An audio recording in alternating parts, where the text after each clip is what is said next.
aime le Sénégal. D'accord. Dans le cadre de ces relations-là, bien sûr, avec les pays amis, prochainement, la semaine prochaine, le président de la République est annoncé à Washington pour une rencontre avec Donald Trump. C'est bien sûr dans le cadre d'un sommet Afrique-États-Unis avec d'autres pays. Hein. Particulièrement, qu'est-ce qu'on peut attendre de cette rencontre? D'abord, je pense qu'il faut réaménager la formulation. Ce n'est pas un sommet Afrique-États-Unis. L'Afrique a 54 États. Donc il y a 5 pays qui ont été invités. Est-ce que le mobile pour lequel ils ont été particulièrement sélectionnés, je note que c'est des pays voisins pour l'essentiel. La Mauritanie, le Sénégal, la Guinée-Bissau. Sauf le Gabon peut-être. Voilà, le Sierra Leone et le Libéria. Et en addition, si vous raisonnez comme ça, on a 3 pays voisins, plus un pays du Maghreb, la Mauritanie, et un pays de l'Afrique centrale, le Gabon. Ça ne suffit pas pour en faire un sommet Afrique-États-Unis. Ensuite, je vois que c'est des pays de l'Atlantique, l'océan Atlantique, n'est-ce pas? L'Atlantique pose beaucoup de problèmes. C'est les grands transports maritimes, c'est aussi les grandes ressources pétrolières, gazières, etc. Et le nouveau président des États-Unis dit que lui, il est cash. Lui, il fonctionne en transaction. Ouais. Donc, il n'aime aucun pays pour ses beaux yeux. Je suis sûr que le Sénégal a de beaux yeux, mais ça ne l'impressionne pas du tout. Lui, il est pour les intérêts des États-Unis. Est-ce que nos 5 pays, s'ils comprennent bien pourquoi ils sont invités, vont y aller avec un mandat coordonné pour aller parler d'une seule voix? Parce que entre nous, le Sénégal seul devant Trump, la Sierra Leone, Guinée-Bissau seul devant Trump, c'est pas bien. Ça, vous connaissez mon point de vue sur ça. L'Afrique devait dépasser cela depuis longtemps, mais nous avons tellement la culture d'aller seul en chevauchée solitaire et les gens nous écrasent et nous utilisent. Donc, qu'est-ce qui va se passer? On va être à l'écoute, mais il faut aussi éviter, et c'est un piège qu'on nous tend souvent, de nous engager dans une rencontre multilatérale et d'en faire une addition de rencontres bilatérales. Ça, c'est pas bien. Ça veut dire quoi? Parce qu'on va aller là-bas, après on prend le président Diomaye, fait un tête-à-tête avec M. Trump, après on prend le président de Guinée-Bissau, tête-à-tête avec Trump, ou bien on fait une rencontre où on dit... Parler d'une seule voix? Oui, on dit, ou bien on fait une rencontre de tous les 5 chefs d'État avec le président américain, après on dit au chef d'État, oui, mais Sénégal, alors quelles sont vos priorités, vous? Et il parle en public devant tout le monde. Et bon, Guinée-Bissau, dites-nous quelles vos priorités. D'abord, je n'aime pas, moi, cette méthode. C'est une méthode interpellative, comme si un père ou parlait à ses enfants, etc. Je n'aime pas ça. Et puis devant un président aussi imprévisible. Hein, en plus. Donc, moi, c'est les termes de référence de cette rencontre que nos chefs d'État devraient tout faire pour détenir avant même d'aller à cette rencontre.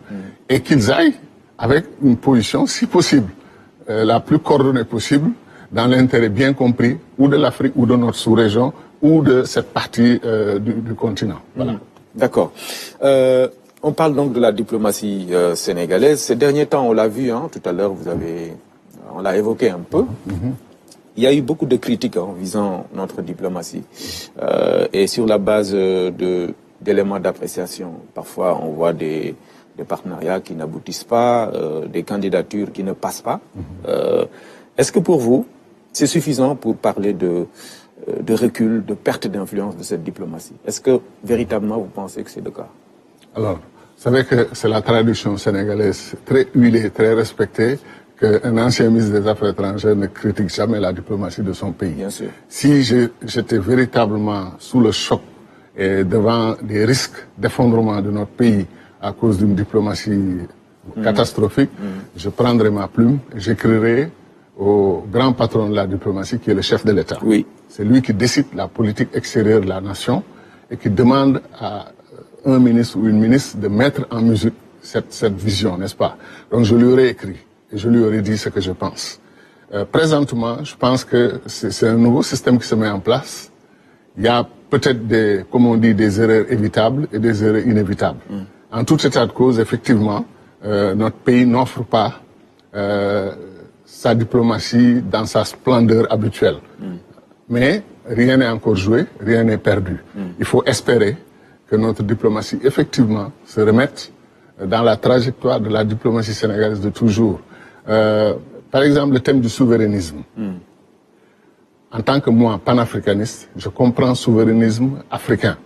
Je ne comprends pas le souverainisme à l'échelle individuelle de chaque petit pays, les petits États balkanisés. Pour moi, ça n'a aucun sens. Mais dès que vous le dites, les puissances étrangères disent « Ah bon, d'accord, donc maintenant chez eux c'est le souverainisme ». Et ils le comprennent dans le sens de l'exclusion, rejet et opposition systématique aux partenaires ou à l'Occident, etc. Ce qui n'est pas le cas. Un souverainisme sénégalais n'a d'intérêt, n'a de sens que combiné avec le souverainisme du Mali, du Burkina, du Niger, de la Guinée, etc., de l'Afrique en général, ou de l'Afrique de l'Ouest tout au moins. Donc là, je pense quelques malentendus, parce que moi j'ai entendu ces critiques-là à l'extérieur. Oui. Les gens me disent, mais attends, maintenant, vous n'avez plus besoin de nous, vous n'avez besoin de personne, parce que vous mettez en avance votre souverainisme. Et je pense que c'est une erreur de communication que les gens devraient clarifier. Notre droit à prendre nos décisions librement en tant que Sénégal, pays indépendant et souverain, ça c'est une très bonne chose, ça ne se discute pas, et ça a été le cas depuis 1960. Donc s'il y a des nouveautés, si les gens comprennent que c'est maintenant, il y a une nouvelle démarche, et ils le comprennent comme une démarche solitaire du Sénégal ou d'un autre pays, je pense que ça augmente un peu les malentendus. Et la conséquence, c'est ça, la méfiance. Les gens disent, par exemple, au plan de la coopération militaire, quand vous demandez aux Français de plier bagages, d'enlever tout et de s'en aller, les gens disent, mais quelle forme de coopération en termes de renseignement, d'intelligence, de moyens que la France a, que nous n'avons pas? Comment garder, effectivement, c'est important, la capacité du Sénégal à prendre la dernière décision, la décision finale sur tout dossier. Mais après avoir consulté tous ses amis, tous ses partenaires, disons, cela est plus jouable que d'aller en solo. Même le Nigeria, la puissance, la première puissance africaine ou puissance régionale, mais demande systématiquement aux États-Unis, à l'Angleterre, aux grandes puissances de l'accompagner dans son combat contre Boko Haram, de partager des informations satellitaire, etc., etc. Échange de renseignements. Mais avec la France, c'est un partenariat plutôt rénové. Qu'est-ce qu'on met dedans dans ce partenariat? Ça c'est bien si c'est un partenariat rénové, où les choses se clarifient. Mais pour vous dire la vérité, je pense que les malentendus l'ont emporté. Les gens ont compris une rupture, où chacun va de son côté. Et je ne pense pas forcément que la France complote contre le Sénégal, contre nos pays, etc., comme le disent certains panafricanistes. Je ne suis pas dans cette perspective, parce que moi j'ai arrêté de blâmer les autres pour nos problèmes. Nous sommes assez majeurs et matures pour prendre nos responsabilités et gérer nos problèmes nous-mêmes. Donc, la relation avec la France, comme avec d'autres, il ne faut pas la fétichiser, il ne faut pas non plus en faire le centre de notre vie et de notre futur. Le futur que nous voulons bâtir est un futur africain, c'est un futur panafricain. Ce n'est pas un futur au service de la France ou autre chose, n'est-ce pas?